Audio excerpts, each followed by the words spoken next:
In this video, we'll be talking about more trigonometric limits. We also have to make sure that we review the concepts of limit properties for us to be able to effectively evaluate these limits.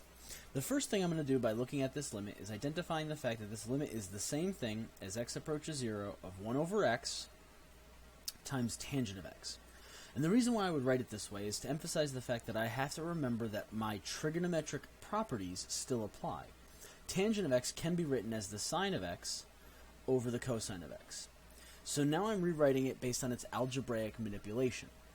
You'll also notice that we only have two specific trigonometric rules. The first one being the limit as x goes to 0 of sine of x over x is equal to 1, and the second one being the limit as x goes to 0 of 1 minus cosine over x is equal to 0. So the idea here is that if I try to plug in 0, I can't, because this piece right here forces me to divide by 0. However, if I were to rearrange this limit, keeping in mind that this is all simply just multiplicative pieces, I can move the sine that's on top of the cosine to be on top of the x. So this becomes the sine of x over x multiplied by 1 over the cosine of x.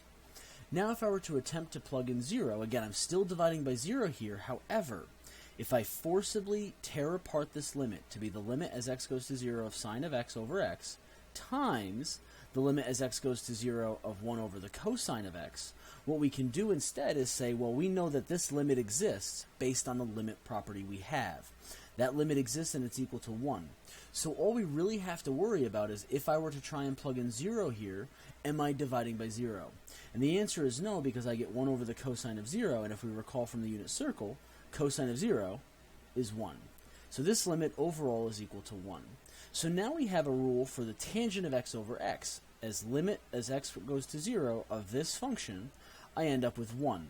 And the reason why I'm allowed to do that is because I'm simply algebraically manipulating the interior, rearranging to appear like it's going to be one of my trigonometric or my limit properties, and then I'm going to tear the limit apart. Now this step right here doesn't actually have to be shown.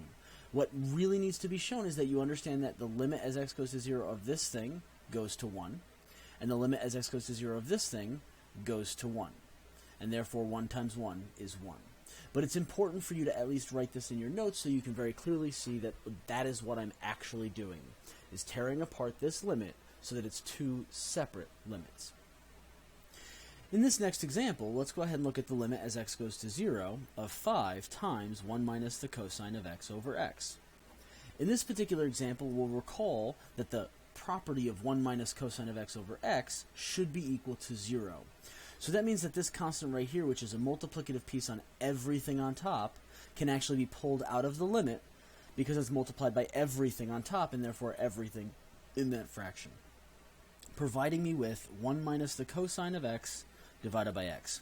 Again, applying my limit properties to say that this thing right here is equal to 0, I get 5 times 0, and therefore I end up with the value of 0. So that is two applications of the trigonometric properties while also utilizing the limit properties of basic limit properties.